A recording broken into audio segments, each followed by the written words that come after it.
Hi, I'd like to share with you a favorite story of mine called The Curious Garden by Peter Brown.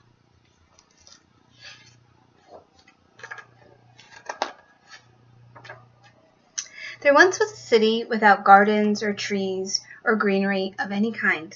Most people spent their time indoors. As you can imagine, it was a dreary place.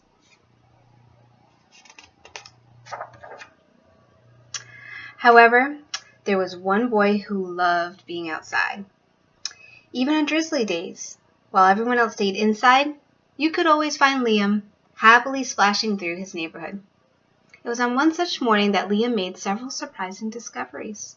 He was wandering around the old railway, as he did from time to time, when he stumbled upon a dark stairwell leading up to the tracks.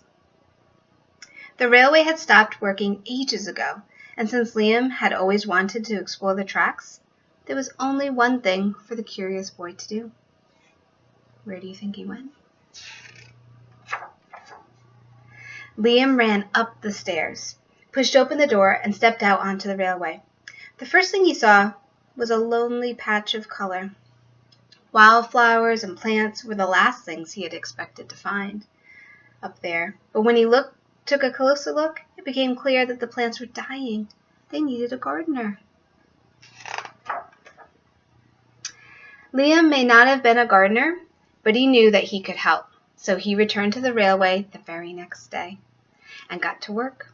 The flowers nearly drowned, and he had a few pruning problems, but the plants patiently waited while Liam found better ways of gardening. As the weeks rolled by, Liam began to feel like a real gardener, and the plants began to feel like a real garden. Most gardens stay in one place, but this was no ordinary garden. With miles of open railway ahead of it, the garden was growing restless. It wanted to explore. The tough little weeds and mosses were the first to move. They popped up farther and farther down the tracks and were closely followed by the more delicate plants. Over the next few months, Liam and the Curious Garden explored every corner of the railway. Look at all that green.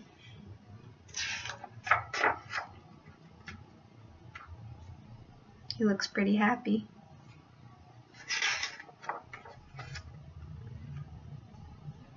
Here's the garden starting to spread out along the tracks.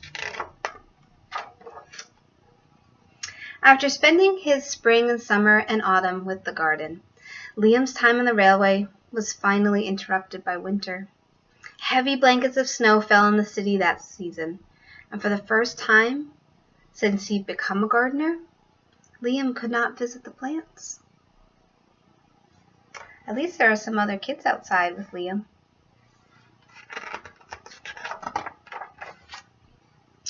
Rather than waste his winter worrying about the garden, Liam spent it preparing for spring.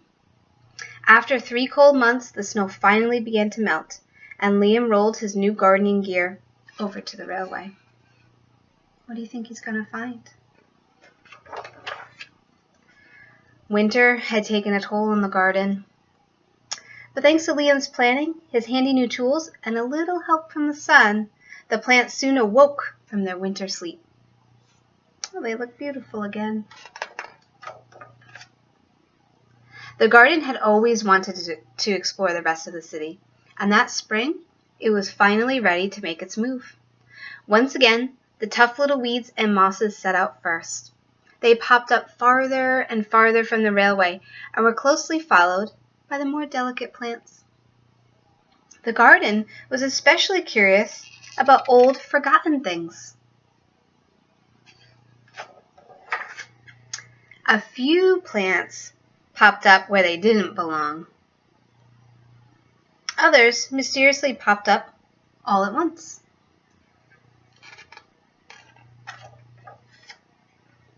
But the most surprising things that popped up were the new gardeners. You see them up there on the roof?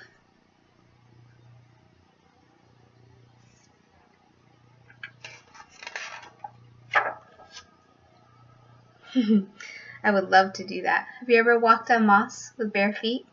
Feels good. I'm not sure if that's quite possible but it looks fun. There's a really tall garden, almost like a birdhouse garden. Many years later, the entire city had blossomed, but of all the new gardens, Liam's favorite was where it all began. Right on the railway track. You recognize this plant? And do you recognize him? I think so too. I think that's Liam. And now he has children of his own.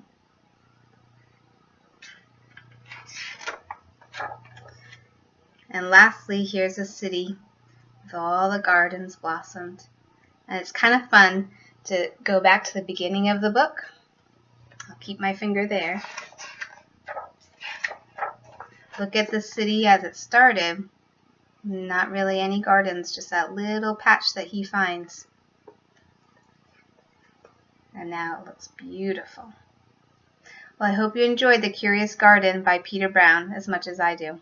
Thanks for listening.